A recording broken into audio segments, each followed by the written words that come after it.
pilihan yang ya udah sebagai pilihan ya sudah terjadi kan.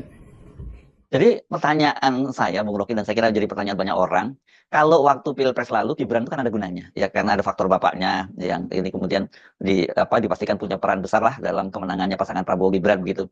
Tapi setelah dia jadi Wapres, apa kira-kira gunanya Gibran ini?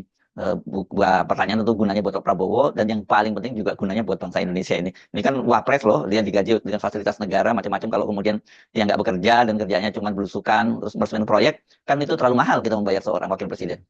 Ya pada akhirnya pertanyaan intinya adalah apa yang membuat seseorang berguna sebagai pemimpin terutama. Ya tentu dia berguna karena dianggap berguna oleh rakyat itu yang kita sebut sebagai relasi antara kepemimpinan dan pengakuan.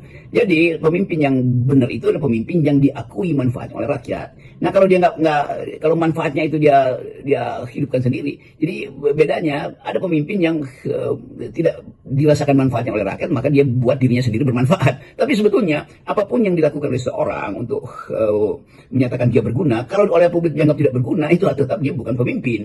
Kan pemimpin itu adalah satu status yang diberikan oleh para pendukung, oleh pendukung yang jujur. Bukan dia sendiri yang menyatakan dia pemimpin. Dan itu yang mungkin bisa kita bayangkan di masa yang akan datang, bahwa pemimpin itu dia dipilih karena kapasitas, bukan karena disodorkan untuk dipilih. Itu bedanya tuh. Jadi sekali lagi dalam kasus wakil presiden membuka loket untuk menerima keluh kesah rakyat, maka itu artinya dia ingin berguna itu. Jadi kita lihat aja apakah keinginan berguna itu dimaksudkan untuk memperdalam kapasitas beliau sebagai wakil presiden, atau keinginan untuk berguna itu hanya disodorkan oleh tim sukses beliau di 2009 yang memang saya kira udah dibentuk hari ini kan. Jadi kita mesti bayangkan bahwa wakil presiden sudah mulai melihat jalan yang harus dia persiapkan menuju 2009, dan orang mulai menduga bahwa yaitu pasti 2009 itu adalah persaingan antara presiden dan wakil presiden. Kan Pak Prabowo tetap punya kesempatan untuk periode kedua, demikian juga Gibran punya kesempatan untuk jadi presiden di 2009. Nah karena itu kita lihat secara gampang bahwa